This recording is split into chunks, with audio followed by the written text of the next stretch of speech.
OK, still to come tonight, Chief Scout Bear Grylls on writing the first official scouting book in over 100 years. But right now, let's say hello to our first guest. She's sold over 55 million records worldwide as the lead singer of the Pussycat Dolls.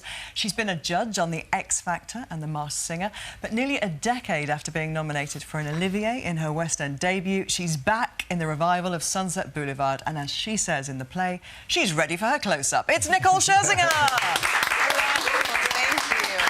Nicole, looking amazing. What a dress. Now, your reviews have been fantastic. That must really help settle the nerves and just kind of ease you in there. I mean, I try to stay away from the reviews because I'm quite sensitive. That's kind of our rule in theatre, is to not read the reviews. But it's great because it's great to hear how well received that it's been, because it's such a radical, different interpretation to the storytelling and the production, right? And it's a very different contemporary, modern version. Yeah. So it's nice that people are connecting with the truthful, honest storytelling, and that we're trying to get out there and just, Is it right you're on stage 7 times a week, Nicole? Because you've got some big songs to hit, haven't you, kind of during that period of time? And I mean, obviously you've been a great singer with the Pussycat Dolls and so on and so forth, but I'm guessing there's it's physical, isn't it? You've got to look after your voice during that period of time, I'm guessing. Yeah, I'm not gonna lie.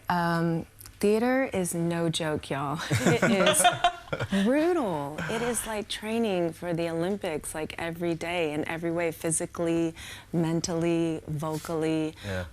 So much respect, mad respect to anyone who does the West End, Broadway theatre tours, because we're not doing it for, you know, the Instagram or anything. We're literally just doing it for those select people in-house who've come to see us for that moment, one night only. Like, it's never gonna be the same. We're doing it for the love and the passion. So I'm just, it's hardcore. I mean, I'm singing some of the most iconic songs ever with one look, and as if we never said goodbye in the show. And it's an honor to sing those songs. But I really try every time I get on stage. It's like my first time, and it's also like my last time.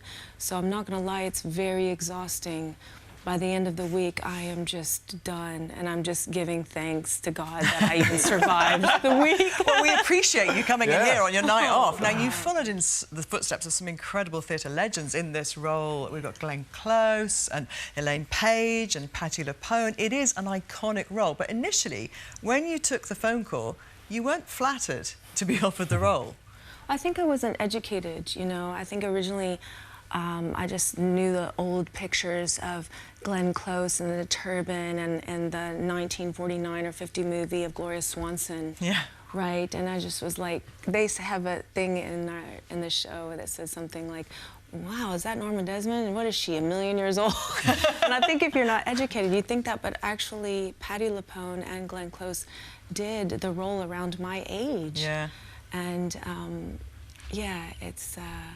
So no regrets. Absolutely no regrets. Jamie said, go and look at the story. Just read the story, read her story, and listen to the music. And when I read her story, I really found that I related to her in so many ways. I was like, oh my gosh, I'm modern day Norma Desmond already. And then I listened to the music, and that's when I really fell madly in love with her. The music is just extraordinary. And it's an honor to sing those songs every night. Yeah. Nicole, you mentioned that Sunset Boulevard set in the 50s. It was first a film, then turned into a musical. But it's about the dangers of fame. Is that basically, that's it, right? Well, it's about a lot of things. It's about the human experience. Originally, yes, it's about this old famed movie star, and you know, she was kind of cast out, and she wants to get back to that place, right? Yeah. But it's a lot more complex than that, right? As any human experience is, I think it's about, yes, the ugliness of that, of the industry, the insecurities that you go through, the emptiness, the loneliness we go through. I think in all the different characters, and in Norma Desmond, people can relate in some way of maybe feeling, I don't know, dismissed or discarded or not seen, or still feeling like, wow, I'm in my prime and I have so much more to give and to say, and I just want to be seen for who I truly am and all of my potential and everything that I want to give. So there's many different layers. It's more complex than that. And I think if you see the show and you experience the show, you'll understand that raw human. I mean, it is like crazy up there. It's like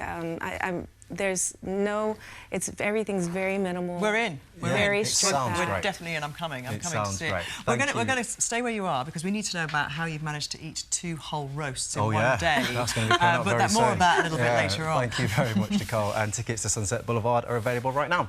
Now, a man who needs no encouragement to spend more time outdoors. It's our next guest, Bear Grylls. Hey guys. But actually, Bear, for once, you're taking a leaf, aren't you, out of Nicole's book? You're staying indoors and you're heading to the stage. Yeah, well, so we're doing a live tour. I get asked a lot in my life. In fact, I was asked coming in here by this kid questions like, what's it like to be bitten by a snake? What's it like at the top of Everest? What's the worst thing you've ever eaten? What's it like if your parachute fails? What's it like being Chief Scout? All these sort of things. So we've put it together. We're doing a live show, family-friendly, get the kids out, get them lighting a fire safely, eating some maggots, maybe. But to make it empowering is the goal, you know, and a fun family show. So, yeah, only doing 7 nights next April. 7 venues, 7 nights with Ticketmaster. And, yeah, so watch your space. Get ready. It should be fun, yeah. Now, Bear, you've written over 80 books, I mean, already. It's a vast amount of books you've written. But you say this latest one is the one that you're most proud of. Why is that? It's called How to Be a Scout. I think it's a real sort of... I tried to write something that was a legacy book for young people, for young scouts. You know, there are 57 million scouts around the world.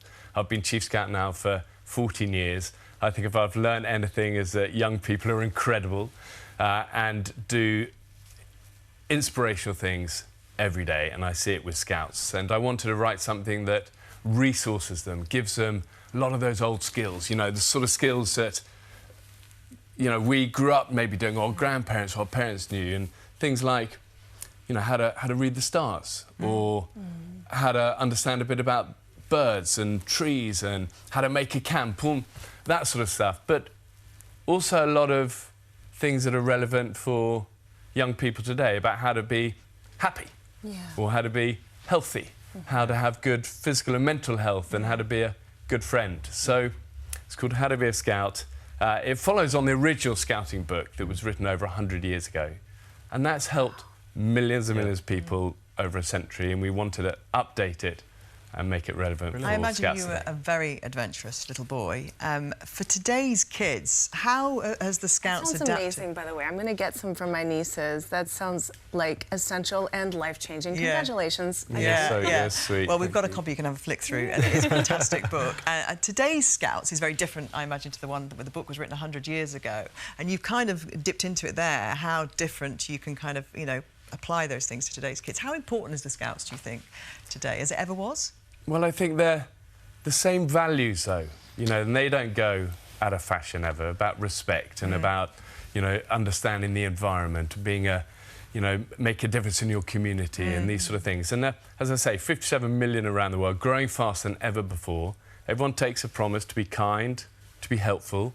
And, you know, the world's a difficult place at the moment. We need that more than ever. I see Scouts, every disaster zone around the world, they're the ones helping.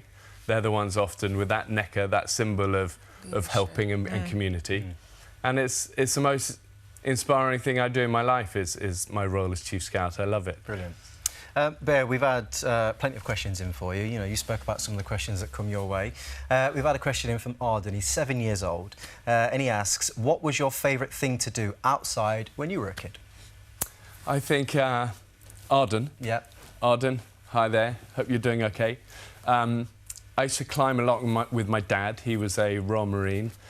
He's no longer alive now, but I have such strong memories of always climbing with him as a kid. It wasn't that I always liked being cold or scared up a rock face, because I didn't always, but I loved being with him. And I think so much of adventure is about that, isn't it? It's about connection with people. So I think that is the answer. Nice words. You'll love that.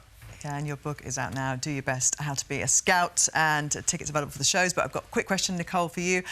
Karen says, I saw the show on Saturday. Nicole, you were outstanding. I loved every minute. If she could, she'd have asked this question. How can you eat 2 roast dinners in one day?